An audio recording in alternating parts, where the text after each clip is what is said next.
Salut et bienvenue pour le film au pif.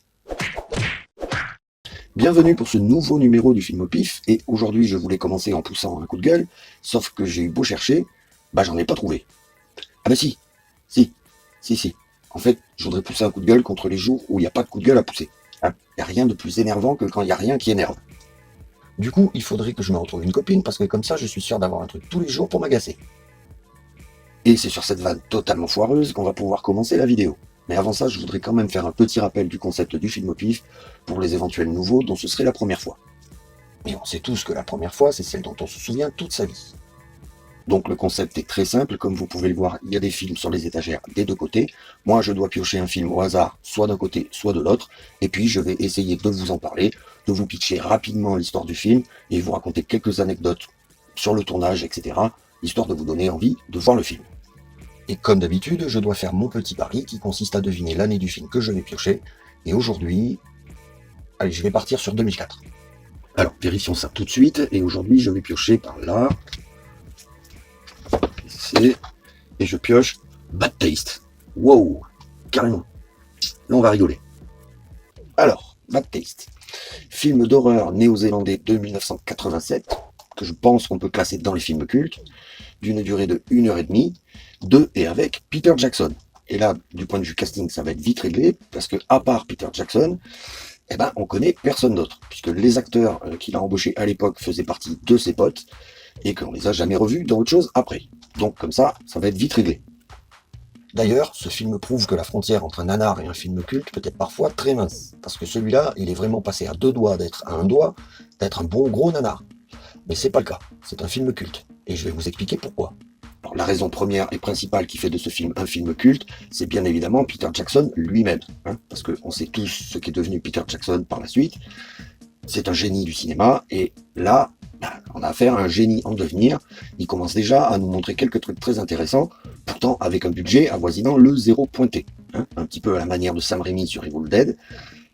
Clairement, là, on a affaire à deux gars qu'on pourrait presque comparer, qui sont tout à fait dans la même veine de cinéma, et qui nous prouvent qu'avec 3 bouts de ficelle, on peut réussir à faire quelque chose de génial si on a un petit peu des idées.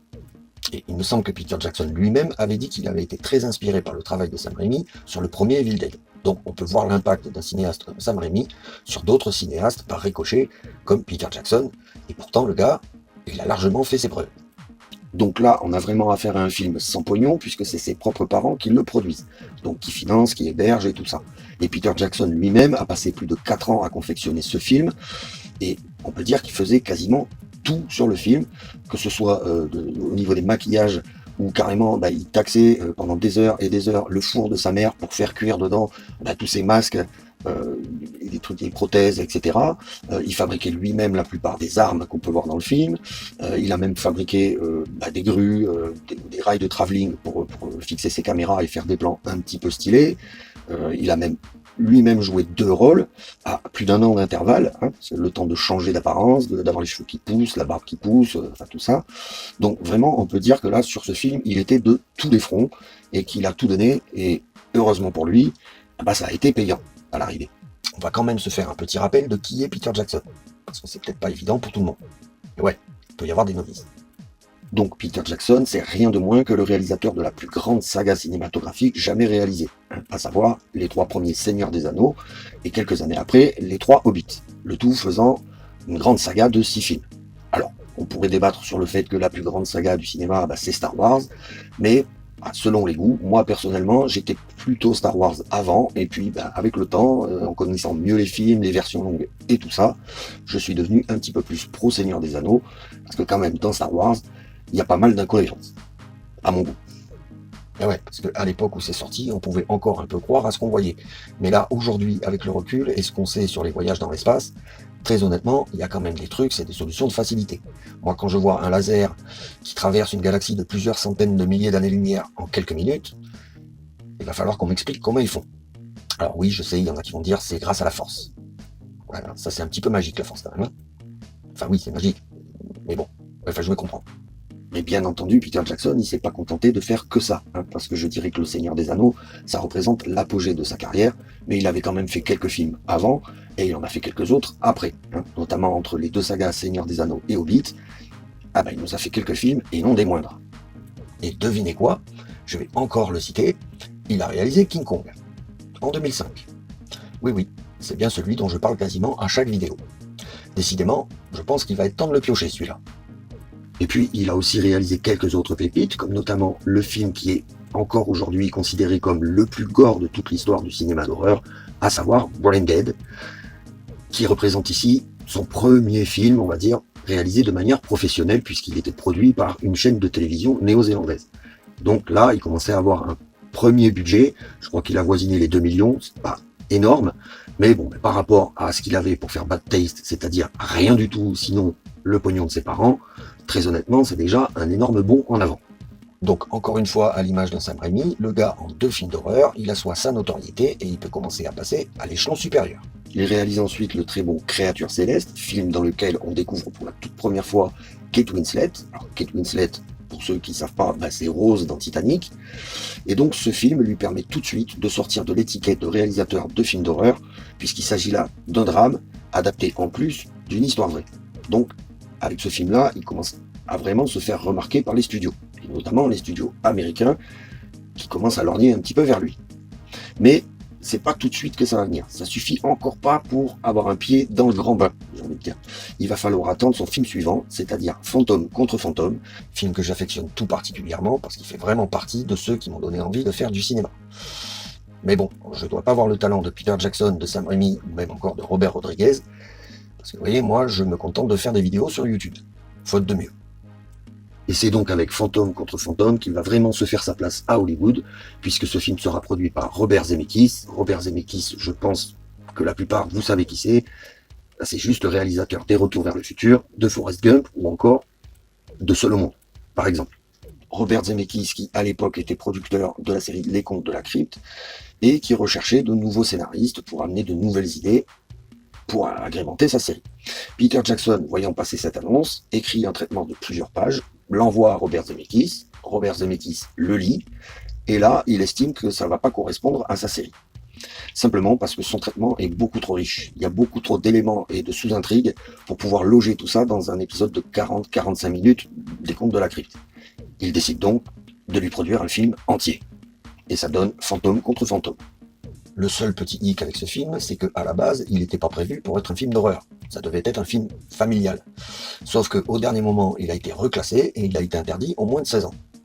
Du coup, les producteurs et Peter Jackson se sont un peu manié le fion de retoucher tout ça pour rajouter quelques effets gore de dernière minute. Mais bon, le ton du film, c'était pas vraiment le ton d'un film d'horreur. Donc il se trouve que le public à la sortie a été un petit peu déçu parce que ils se sont retrouvés avec le derche entre deux chaises. Mais surtout qu'en plus, il devait y avoir beaucoup de fans de la première heure, donc de Bad Taste et de Brain Dead, qui attendaient beaucoup plus que ça de la part de Peter Jackson. Personnellement, ce film est loin de m'avoir déçu, puisque j'adore toutes les idées qu'il y a dans le scénario, j'adore le casting, Michael J. Fox en tête, qui en plus là joue son dernier rôle principal avant de déclarer sa maladie et d'être obligé de se retirer. J'adore aussi la bande originale du film composée par l'excellent Danny Elfman, et puis j'adore la maestria avec laquelle Peter Jackson utilise sa caméra, donc pour moi c'est un carton plein. Carton plein qui annonçait le meilleur pour la suite, et la suite on la connaît puisque c'est Le Seigneur des Anneaux. Il était question qu'il réalise son King Kong à la suite de Fantôme contre Fantôme, sauf que à cette époque-là, les studios avaient déjà beaucoup de films de monstres en préparation, dont notamment le Godzilla de Roland Emmerich, et Disney de son côté préparait Mon ami Joe, mettant en scène Charlize Theron avec déjà un gros gorille. Donc clairement, ça marchait sur ces plates-bandes, et après des mois de développement et tout ça, le projet King Kong de Peter Jackson a dû être annulé. Et il s'est donc lancé dans le projet Seigneur des Anneaux. Donc on va s'arrêter là pour la petite rétrospective sur la filmographie de Peter Jackson, parce qu'il y a quand même un film à traiter. Espèce de pourriture de film de qui pue le vomi de raclure de Et quoi, on a dit qu'il fallait le traiter. Je le traite. Donc l'histoire de Bad Taste commence dans un petit bled de Nouvelle-Zélande qui semble être envahi par une armée de zombies. En tout cas, une bande de mecs qui en plus sont tous habillés pareil et qui dévorent à peu près tout ce qui passe sur leur chemin. Et a priori, ils ont déjà décimé la plupart des habitants du bled. Peter Jackson semble donc être une sorte d'agent spécial, on va dire, du gouvernement, envoyé sur le terrain pour observer et faire la lumière sur les agissements de cette bande de mecs. Et effectivement, quand il va tomber nez à nez sur un zombie en train de bouffer la cervelle d'un type à la cuillère à soupe, zombie qui d'ailleurs est interprété aussi par Peter Jackson, bon ben là, il va commencer à comprendre que ça pue. Et il va être obligé de faire appel à des renforts. Renforts qui sont composés de 3 mecs au look très rock années 80 et qui sont complètement pétés de la tête. Comme à peu près tout le monde dans ce film d'ailleurs. Sauf que malgré les renforts, la bande de zombies reste quand même plus nombreux.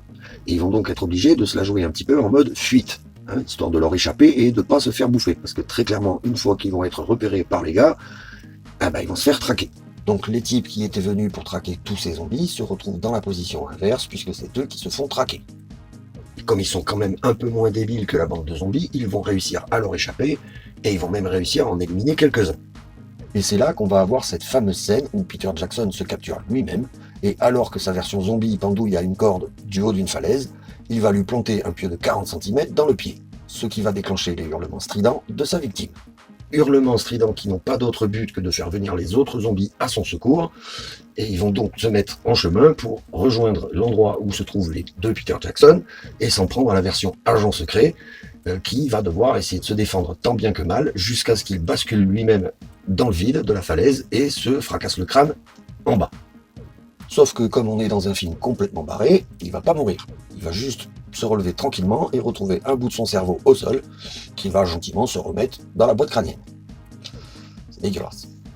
De fil en aiguille, nos agents spéciaux vont finir par localiser le QG des zombies, et là ils vont découvrir qu'en fait ce sont pas des zombies, mais ce sont des extraterrestres qui sont venus sur Terre pour faire le plein de viande humaine, qui est en fait l'ingrédient principal d'une énorme chaîne de fast-food sur leur planète. Et ouais, je vous avais dit que c'était complètement barré. C'est à partir de là que je vais m'arrêter, histoire quand même de vous laisser quelques surprises sur la fin du film. Parce que même si c'est pas d'un très haut niveau scénaristique, on a quand même énormément d'idées et de trouvailles, principalement graphiques. Et par graphique, j'entends des dégueulasseries, quoi. Parce qu'on est quand même dans un film d'horreur, je vous le rappelle. Et de ce point de vue-là, ça fait quand même bien son effet.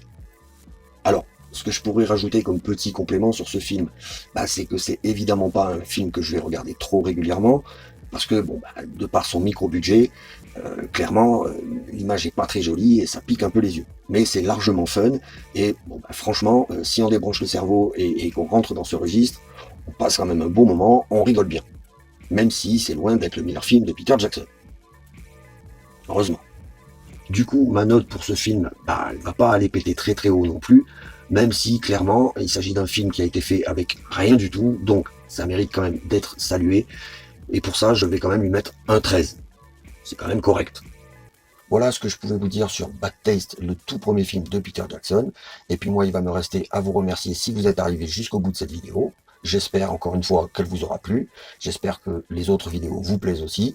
Si c'est le cas, n'hésitez pas à me le dire en commentaire, n'hésitez pas à vous abonner, à partager, à mettre le petit pouce qui va bien, la petite cloche, tout ça quoi. Et puis moi, je vais vous dire à bientôt pour un prochain numéro du Film au Pif. Tout